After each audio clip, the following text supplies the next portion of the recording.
that he was just there and nobody questioned him being there. He said it's like he said, you know, somebody would come in, they'd introduce him and say, yeah, he's been here for quite a while. They didn't really know what he was doing there, but they just accepted that he was part of the filter center. So he got to get UFO cases. If you go to the UFO evidence, I think it's in there. So he was an inside job guy, getting some of these reports that were being sent from the various ground observers to the filter center. So he was he got in, and that was long before NICAP. That was it was in the early mid 50s. Let's put it that way. And we're going to be doing Who's Who now on the one where Berliner shows up on our Northern Ontario UFO Research and Study. Now, does your name come up, or do you like the way they're doing their research and study? Northern Ontario. That's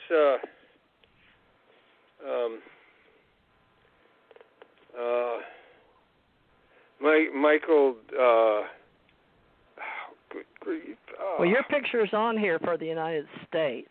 I know. Along it's with Kenneth Arnold. Michael. I'm going to get his name wrong. I'm just having a blank. Michael. You want me to? You want me to look it up? Yeah. So he was one of the early contributors to my effort. Oh, really? So when I was going around, I met him in Ontario with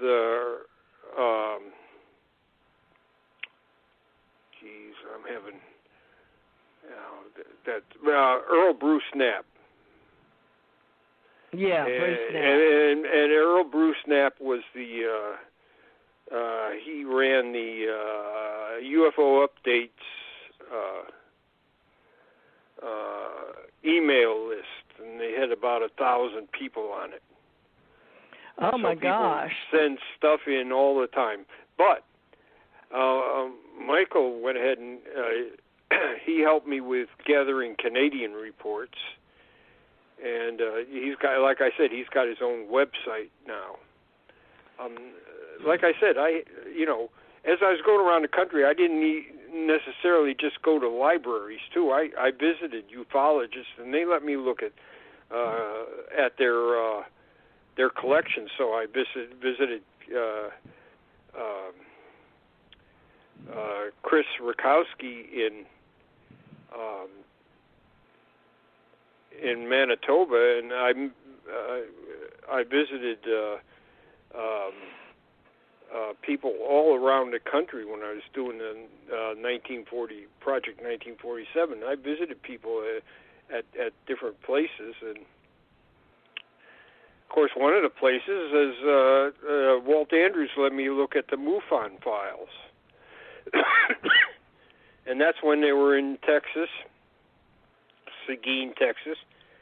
And he let me come for an afternoon on Sunday, and I didn't know it till after I get ready to leave that he was going to go somewhere with his wife and go to a dinner or something, and he didn't say anything. He said, "Come on over," and so he let me sit there until I looked through. I was mainly looking for 1947, but I told him I'll look from everything from before 1947 up to 1950. And he said, that's fine. He said, my arrangement is by states. So each state had a filing cabinet or a filing drawer, depending on how many sightings they had.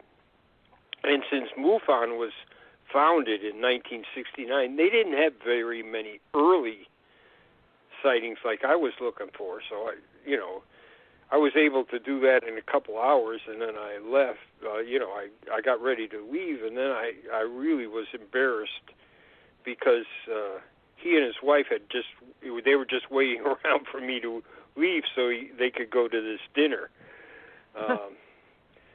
But he was really nice about it. So, and of course I went to Dick Hall's house and saw his material and various people that had been in ufology for a while. And I'm sorry to say some of their material is just missing now. Louis Parrish in Arkansas, he had 2 barns full of UFO files, and he had a lot of early material before 1947. And when he passed away, almost none of that was salvageable. They'd been out there in the barns, got wet, got dirty. It was like big bricks of black stuff all held together with dirt and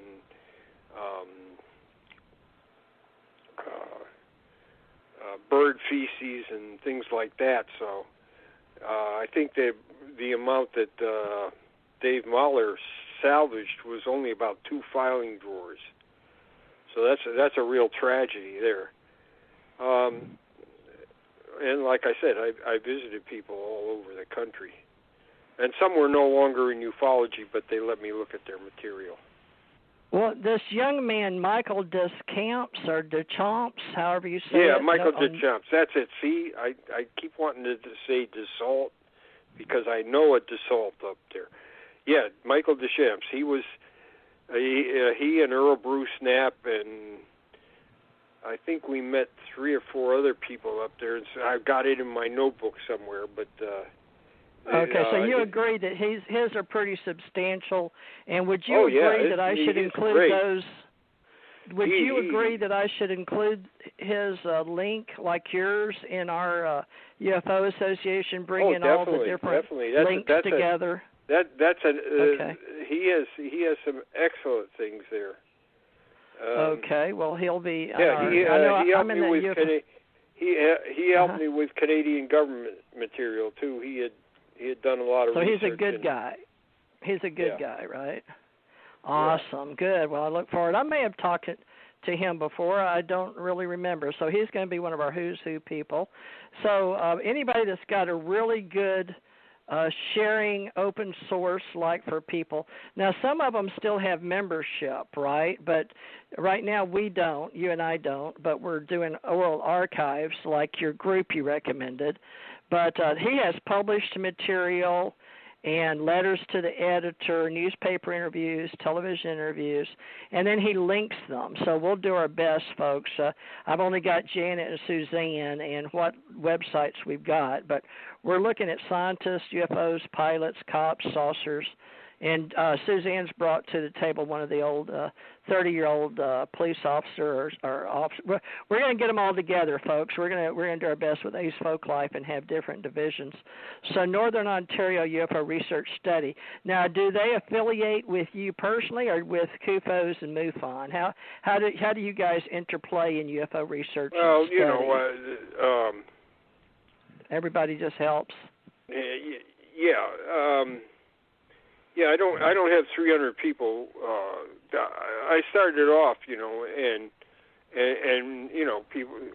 I got together with the people in Italy and France, Spain, United Kingdom, and even Iran. We had a fellow on there from Iran for a while.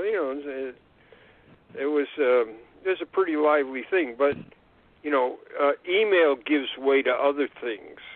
So then there's other interests, and people lose interest for a time, or they may just leave the field altogether. So I'm still in contact with Michael, but we don't really do that much anymore. I look at his site. If you look at his site, that's what I was doing. more or less. Okay, well, I'll just you can put see all you're kinds helping of newspapers from Northern Ontario that he's collected. He and I did the same kind of thing, although I tried to do it all over the United States and Canada. He's doing it mostly for Ontario. So we're kindred spirits, let's put it that way. And he was helping me understand some of the Canadian history there. So he was sending me things from the archives and commenting on them. And he does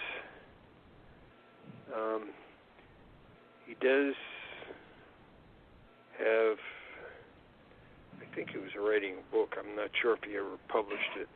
But I had Don Ledger in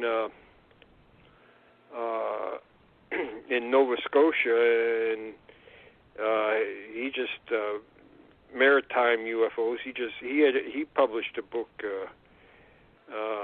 on UFOs in his area, and he was, of course,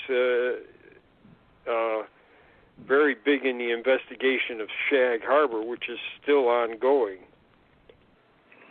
So apparently it's still who's doing what project or by location, and we're just going to have to train all the new people, the new kids coming in, how it's done. And I do know MUFON does offer training, but pretty much now, is this what you understand, that MUFON is still the largest organization in the world that is a nonprofit worldwide, internationally? Is that what you understand among all these groups? I guess so. Yeah, I don't think there's any other large, serious organization the size of MUFON. All right. So they've got a huge amount of investigations that have been done, over 100,000. So, and they have also acquired people's and organizations' files as people quit or pass away. So they have a huge amount of material. They have some of Stringfield's work, and this is just like kind of NICAP and CUFOS. And the CUFOS project was, for a while there, MUFON was going to do it, and they were going to do it with a professional company. However, there's problems with that. You get dedicated amateurs who want to make the best images they can. Maybe their labor doesn't cost anything, so maybe that's a little better than a company that's going to cost $15,000 to $25,000 to scan all these reports. Scanning reports. If we give them box loads, that's like what I used to do for the government. Sit at a table all day and scan in under a Kodak Zap microfiche all day. That wasn't a lot of fun, and then you have to change out the Kodak film. But nowadays, we'll be scanning it like you do banking things, I guess, in the internet. So we got to have our scanners. Now, how are we going to get this all done? Because, tonight is about the world view. So, and you of all people are the best one, since you've already done this with Robert Bigelow and other groups and taken on a global scale. Yeah, well, let's not get confused here. I've never had any. I never met Robert Bigelow, and we haven't had any real interaction together. And he's Mr. Buck, so, and I guess he can only help so much. But the Bucks came through the UFO Research Coalition. It didn't come directly from him. UFO Research Coalition. So he just somehow worked out with himself and his money in a grant or giving amount. It went to the UFO Research Coalition was a nonprofit, so